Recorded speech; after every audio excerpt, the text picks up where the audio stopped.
on this very, very, very cold winter's beach. We're here with the new Nissan Z for the 50th anniversary.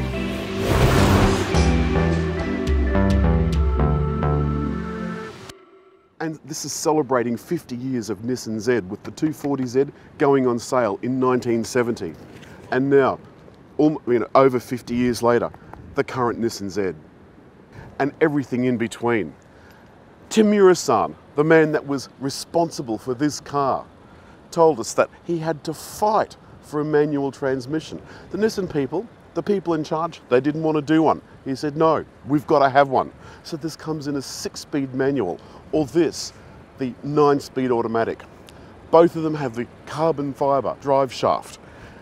These gorgeous 19-inch wheels.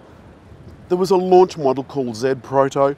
They're all sold out, and in fact they've got 1,200 people that have laid down deposits for these cars. The first shipment is gone before it's even released. So what's so important about this car? Well, it's a long, long lineage, 50 years worth of Z. And of course it's a coupe shape. The most notable thing about this, of course, is the fact that it is a 2-seater. You don't buy a 2-seater car expecting there to be vast amounts of space. But there's lovely detailing, like the door handle, which sits flush, and the locking and unlocking button, which is just discreetly below it. Then it swoops back, and believe me, baby, there's not a lot of room in this boot. Makes no difference, because this is a Z and I don't care, I'd have it anyway. And Tamura-san explained why he had to put this little bit of a spoiler on the back. Otherwise, the air going over it was completely ruined. There's plenty of Z badges on this car. And then these taillights that Tamura-san said were meant to bring back memories of the 300ZX, the one that really started my love for the Nissan Zs. Then, the boot release. We've gone all electric. There's a little button under here, and up comes the hatch. This is pretty shallow. That's my briefcase. It sticks up over the top. Look, it takes a couple of carry-on bags and that's all you're getting in that. But there's still plenty of room for you and your honey to get away for a weekend. Dual exhausts, what you'd expect in a sports car. And let's get to the engine. It's a 3-litre, twin-turbo, 298 kilowatt beast of a thing. But I think that's plenty for a rear-wheel drive. The interior is surprisingly simple in this $73,300 car. Steering, deliciously light. As you can see, there's a reversing camera as well. And look at this, a manual handbrake, thank you. For those that want to get the back out, I suggest you don't. There's sports mode on the center console. You've got a choice of 2, sport and standard. Some might argue that this is a little too sophisticated. Because it's Japanese, the indicators are on the correct side. Thank you very much. I can't see a thing.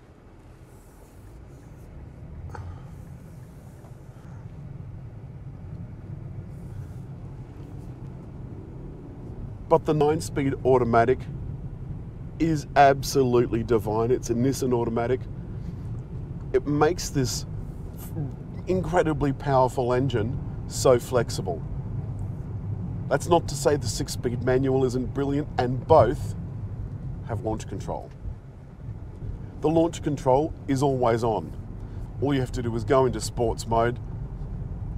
And here's a little bit of us at the local airport. First the manual, and then the automatic. So it's pretty straightforward. You'll have foot on the clutch all the way, first gear.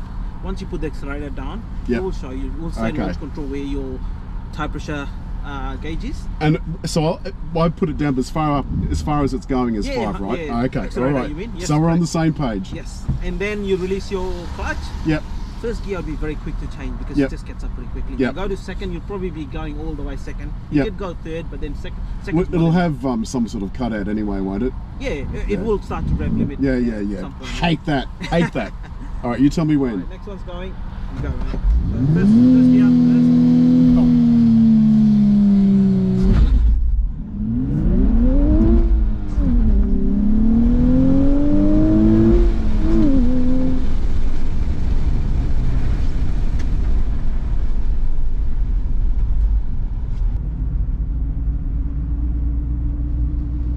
That was way easier than I thought. Did I forget to speak while I was doing that?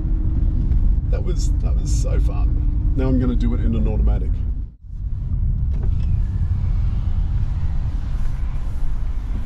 All right, now, Again, so automatic. We're in sport. Yes. Okay, so hard on the brake. Left foot, hard as it'll go. Yes. So don't do it yet. Let me just confirm. Oh, okay. Cody, will this be okay to go? Yeah, send that when you're ready. All right. Just running through the instruction now. So it's hard down as it'll go. Yes. In drive, yes. Pull the pedals in. And in sport, yep. Pedals in. 100% accelerator. And then let the pedal shifts go and then the brakes.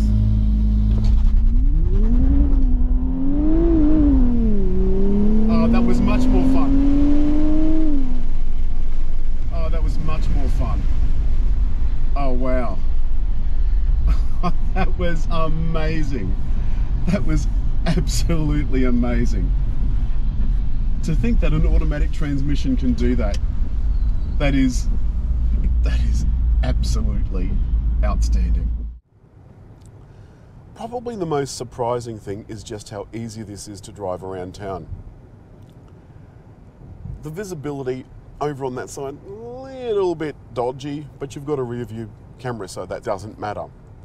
But on this road, in town, it's gentle and kind. It's got safety gear though. Smart cruise control is reserved just for the automatic. The manual doesn't have it. There's lane departure warning and blind spot monitor. But the beauty of a car like this is that you can use it day to day. There's no trouble. It's not rough.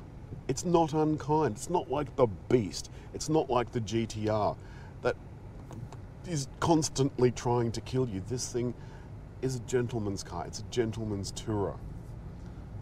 And as such, you feel very comfortable. The seats are a little odd. You can't raise the seats as such. You raise the front and you raise the back. There's electric adjustment for 4.5 as well as the backrest. You can see the entertainment system is a heavily reworked version of the one that was in the 370Z. A little bit disappointing, there's no navigation, but most people are going to use Apple CarPlay. There is Apple CarPlay and Android Auto in this, but unfortunately it's not wireless, nor is there a wireless charging pad. There's almost no menus in the infotainment system. The sound is excellent from the entertainment system. It's all very easy to operate. There's digital radio as well. And of course, all of the cars have smart entry and keyless start. There is a couple of things that Tamura-san was particularly pleased to point out, apart from his manual transmission, which he fought to have. The previous version had just one coffee cup holder. This has two. The other one is concealed here in the center armrest. But I must say, as with all sports cars, my hand is kind of resting on the top of the cup. Most people will be using this car as a daily driver. So what you want to know is the steering nice? Yes, it is, thank you very much. The transmission is unbelievably smooth. And if you've got the manual, the gears are absolutely gorgeous. Now, the sound inside for both cars has been enhanced, so it's artificial. And some people say that ruins the experience. It doesn't ruin the experience. Not at all does it ruin the experience. What you've got is a classy, elegant sports car. It is every bit a sports car. They've got the retro dials here. There are nods to previous Z heritage all over this car without making it feel like some kind of pathetic pastiche. It's a popular car, as evidenced by the fact that they've sold every one they can bring in for probably the next 12 months.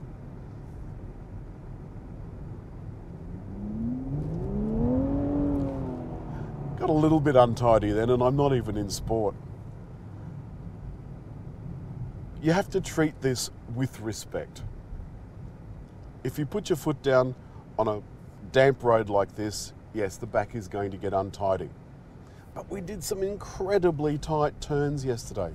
mountain passes, and even on the worst of the tarmac, it was so well behaved. But remember, you've got almost 300 kilowatts worth of power at your disposal.